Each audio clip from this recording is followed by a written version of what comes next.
Okay, boys, today may be the day.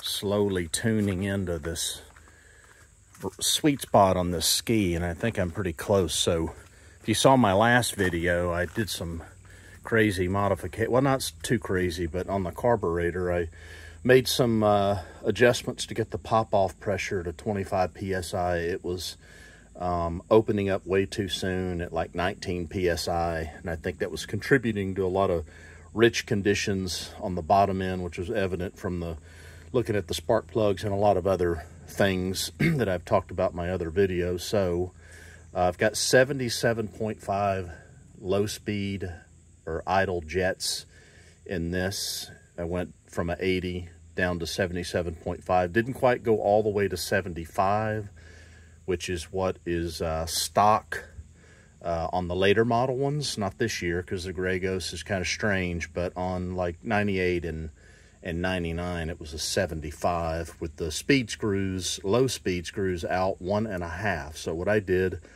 since it seemed to run pretty good on the 77.5s with that lower pop-off last time I tested it, still a little sluggish and hard to respond, lower RPMs, but I turned the low speed screws in a quarter of a turn. And here's the thing is, they are on the bottom down there, and I was hoping I wouldn't have to take the carburetors off and mess with all that plumbing, stuff like that. So I actually did not have to do that. So this is just a tip for you guys that have these white carbs, because they're upside down, and the you don't have to adjust the high speed screws because they're 0, and our high speed's fine anyway, but the low speed screws happen to be on the bottom on these. And so I was able to get the air box, take the air box out of the way. That's pretty easy. On this ski, I have to take the battery out, and I have to take the cover off of the rear electrical box. But once I did that, I put a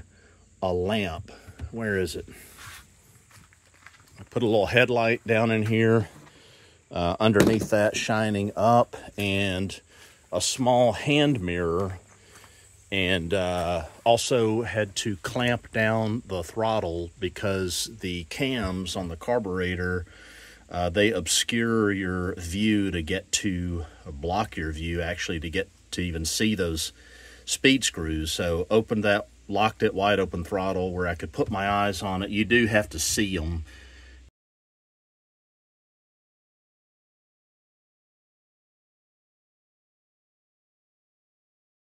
And noted where they were, and I was able to get my fingers in there and turn those T-handles on those screws 1/4 of a turn in on both carburetors. And so now we're running at 1 1/4 out instead of 1.5 out, and that seems to, I mean, we'll know. We're about to go to the ramp and test it out, but when I started it, it fired right up, which we'll do here real quick. Normally I have to fart around with the throttle and everything to get it to fire up okay, but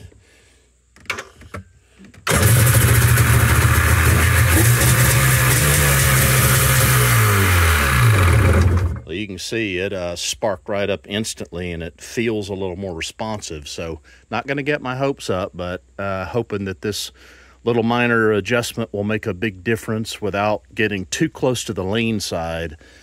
That's what we really want to avoid, is leaning this thing out. So we're kind of creeping up on the sweet spot. So away we go to the boat ramp. All right, the water is most definitely cold. Lake's a little low. Beautiful day though, Lake Hartwell. I'm here on a Thursday, so there's nobody here, which I like, because I don't feel rushed at the boat ramp doing this stuff. Water's a little chilly.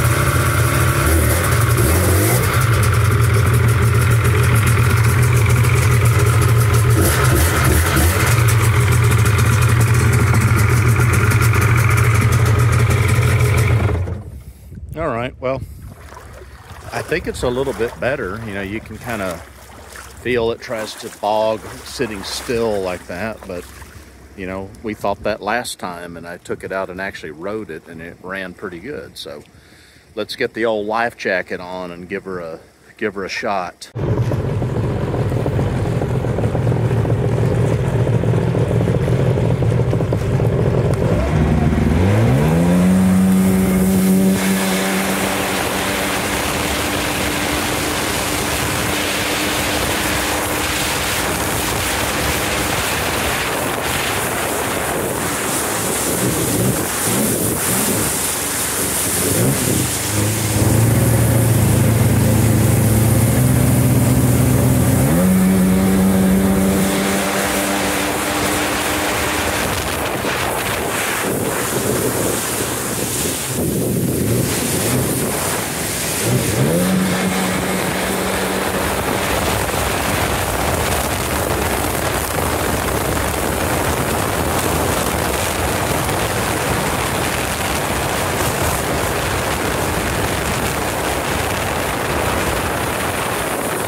Okay, well, that was a very successful and eye-opening water test. That last run that you saw there was when I disconnected the RAVE valves, but I'll tell you about that in a second. Let me just back up.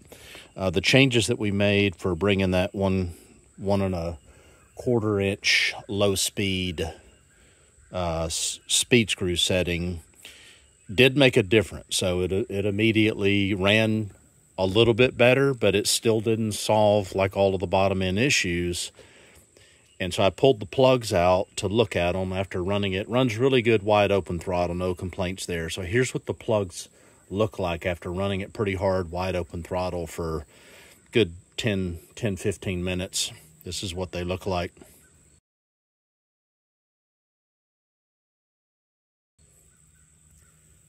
Okay, so those are what you call lean plugs, very lean. They're kind of dry, cinnamon colored. You don't want to go much beyond that. In fact, that's probably kissing up on the too lean, which is what I want to avoid. So that got me thinking, well, maybe I really, don't want to, lean this out any more than it is. So maybe I should stay away from that. But while I was at the ramp, I decided, I might as well play around with some other things. And one of those was these RAVE valves are operated. They come up and down. And so, at low RPMs, there's springs in here that push them down, and there are little guillotines in there that make the exhaust ports a little smaller, which you get bottom end torque that way. And then at higher RPMs, they're supposed to raise up, and they open up the exhaust ports.